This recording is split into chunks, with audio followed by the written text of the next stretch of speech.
Terima kasih teman-teman, terima kasih. Selamat datang kembali di video saya. Nah, kali ini saya akan membahas sesuai yang ada di judul di bawah ini, 5 negara dengan pendidikan terbaik.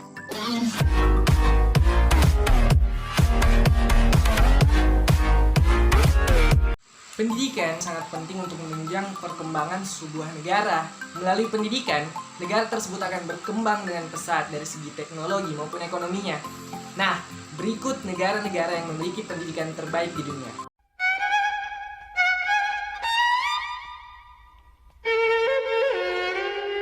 Number 5. Selandia Baru menempati posisi 5 terbaik, teman-teman. Dilansir dari Education Consultant, Selandia jadi posisi 5 terbaik karena sebenarnya apa sih yang menyebabkan pendidikannya bagus di Selandia Baru? Pertama, mata pelajarannya lebih sedikit. Mulai dari TK, SD, SMP pelajarannya sedikit, teman-teman. Untuk sekolah menengah di Selandia Baru hanya ada SMA. Tapi kurikulumnya sama seperti SMK. Itu titik bedanya, teman-teman. Mata pelajarannya pun yang diambil oleh pelajar-pelajar ini hanya lebih sedikit lah dari yang ada di Indonesia. Sisanya hanya mengambil subjek sesuai dengan apa yang pelajar mau. Jadi SMA mereka ini sudah mengetahui apa kekuatan mereka. Kedua, kolaborasi yang terintegrasi, teman-teman. Beberapa sekolah dan perguruan tinggi sudah terintegrasi dengan perusahaan-perusahaan terbaik.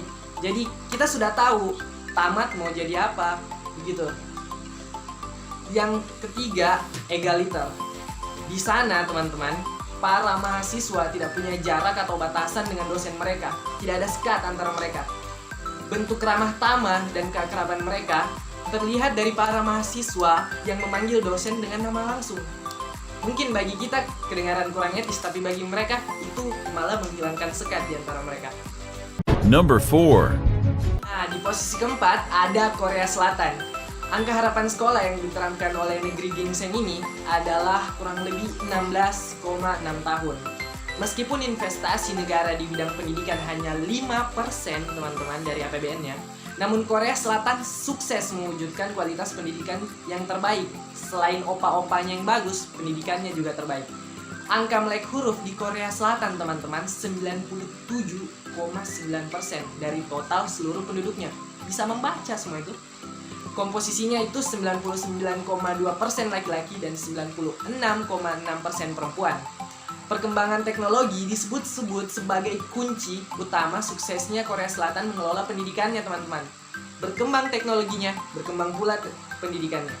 Salah satu implementasinya adalah dengan menjadi negara pertama yang menyediakan layanan akses internet berkecepatan tinggi. Yang pertama di dunia untuk siswa-siswa mulai dari sekolah dasar, menengah, sampai pendidikan tinggi. Adapun, teman-teman, rasio antara guru dan siswa di Korea Selatan adalah 12:1. Lebih banyak gurunya daripada siswanya. Jadi, mereka sudah tahu ukuran kemampuan mereka. Itu. Number 3. Nah, Norwegia berada di posisi ketiga negara dengan pendidikan terbaik. Di Norwegia, setiap orang mendapatkan pelayanan pendidikan yang baik. Tidak dibedakan atas latar belakang sosial, budaya maupun wilayahnya. Tidak ada perbedaan di sana, teman-teman. Sekolah sebagai tempat untuk menimba ilmu juga diharapkan mampu memberikan kesejahteraan bagi setiap pelajarnya. Pemerintah memberikan banyak sekali kebijakan yang mempermudah akses pendidikan di sana. Jumlah ketersediaan biaya pendidikan cukup banyak, mulai dari biaya murah bahkan gratis. Dukungan fasilitas yang memadai, juga terdapat student loan. Nah, bagi teman-teman yang tidak tahu, student loan adalah pinjaman bagi siswa. Pinjaman dana untuk siswa ini atau pelajar bertujuan agar siswa mampu berlatih hidup mandiri, sehingga keberhasilan pendidikan bersifat jangka panjang, tidak hanya fokus pada pelajaran saat ini. Itu poin yang paling penting di sana. Kenapa? Banyak yang gagal di Indonesia karena orang-orang di Indonesia lebih memperhatikan kegagalan yang saat ini, sehingga menjudge seseorang tidak bisa sukses di masa depan karena kegagalannya saat ini. Itu yang salah. Nah, di Norwegia, teman-teman, ada kewajiban belajar 10 tahun yang terdiri dari primary, lower secondary, dan upper secondary. Sistem pendidikan di Norwegia terbagi dari, pertama, pendidikan dasar dan menengah. Itu tingkat yang dimana siswanya wajib belajar. Itu dari usia 6 sampai 16 tahun. totalnya 10 tahun. Materinya tentang pengetahuan umum, etika, dan budaya. Jadi belum dimasuki oleh hal-hal yang khusus. Kemudian ada pendidikan menengah atas, pendidikan umum, dan pelatihan kejuruan. Baru didapatkan di pendidikan menengah atas ini. Itu berkisar saat kita sudah mencapai 16 tahun sampai 19 tahun. Jadi totalnya hanya 3 tahun. Nah, dalam pelaksanaannya, sistem pendidikan menengah atas ini seimbang antara teori dan prakteknya. Jadi selama 3 tahun kita belajar teori praktek, sehingga saat lulus kita sudah siap. Nah, kemudian yang terakhir ada pendidikan tinggi atau universitas dan perguruan tinggi. Dengan demikian teman-teman, kebahagiaan di kalangan masyarakat Norwegia lebih mudah diperoleh, sebab tujuannya sudah jelas, langkahnya konkret dan mendapat dukungan pemerintah, serta ukuran keberhasilan perjuangan yang jelas. Jadi mereka sudah mengukur semua kondisi teman-teman. Number 2. Yap, kalian tidak salah baca. Posisi kedua ada Cina. Beberapa daerah di Cina, teman-teman, memiliki kualitas pendidikan yang sangat tinggi. Daerah tersebut khususnya adalah Shanghai dan Hong Kong, yang memiliki peringkat yang sangat tinggi dalam PISA. Nah, apa itu PISA? Program for International Student Assessment. Apa itu? Itu adalah sebuah tingkatan di mana singkatnya itu ketika peringkat Anda tinggi di sana, itu artinya sistem pendidikan negara tersebut adalah baik. Nah, program yang melakukan studi mengenal prestasi anak-anak berusia 15 tahun dilakukan oleh OECD, sebuah organisasi yang menaungi perkembangan perekonomian Cina. Jadi mereka meneliti bahwa di Cina, perkembangan perekonomiannya naik dan anak-anak berusia 15 tahun ke atas itu sangat-sangat terukur dalam sistem pendidikannya. Itu. Number 1. Lain dan tidak bukan, pasti nomor 1 itu Finlandia. Nah, negara ini dinilai memiliki sistem pendidikan terbaik di dunia dan dapat melahirkan sumber daya manusia yang menjanjikan. Kenapa tidak? Pertama, salah satunya adalah mempunyai guru yang berkualitas, teman-teman. Guru di negara Eropa ini harus diseleksi ketat, mulai dari nilai, integritas mereka, semangat mereka dalam mengajar, serta karya apa yang bisa menunjang pendidikan di Finlandia yang sudah mereka hasilkan. Nah, ada kriteria tertentu bagi mereka. Pertama, guru harus meraih gelar master, teman-teman. Perlu diingat, semua guru harus meraih gelar master dan 10 besar lulusan terbaik dari suatu universitas. Jadi guru hanya untuk orang-orang terbaik, karena dia akan melahirkan orang-orang terbaik. Itu mindset yang ada di sana. Mungkin dunia pendidikan mereka jadi terkesan sangat berat dan serius karena gurunya tadi. Mari simak 6 fakta menarik seputar Finlandia berikut.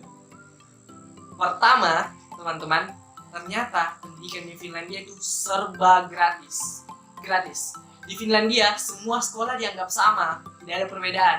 Mereka tak mengenal sekolah unggulan dan sekolah favorit, negeri, swasta, dan sebagainya. Para orang tua tak perlu pusing memikirkan soal biaya pendidikan karena semuanya lagi-lagi gratis. Bukan itu saja, sekolah di Finlandia juga menggratiskan biaya makan siang, transportasi, dan kesehatan. Kurang apa?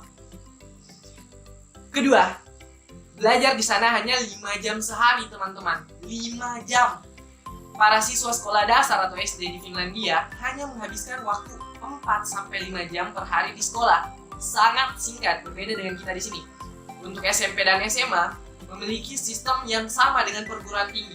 Nah, seperti apa? Mereka hanya datang ke sekolah pada jam mata pelajaran yang mereka pilih. Jadi mereka memilih mata-mata pelajaran tertentu yang bisa dan ingin mereka kembangkan. Dan mereka hanya datang pada masa itu saja. Tidak yang lain. Ketiga, di Finlandia tidak ada hal yang banyak sekali dibenci oleh orang-orang Indonesia. Apa itu? PR. Di Finlandia tidak ada PR, teman-teman. Para pelajar tidak diberikan pekerjaan rumah alias PR. Jika ada, itu pun sangat-sangat minim. Mereka justru punya waktu beristirahat hampir 3 kali lebih banyak dari pelajar dari negara lain. Anak-anak jadi tidak merasa tertekan oleh makhluk yang bernama PR ini. Nah, mereka juga tidak mengenal sistem ranking di sana.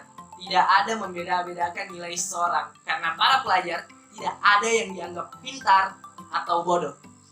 Karena hal itu menurut mereka hanya membuat kesenjangan pendidikan di Finlandia sangat-sangat rentan.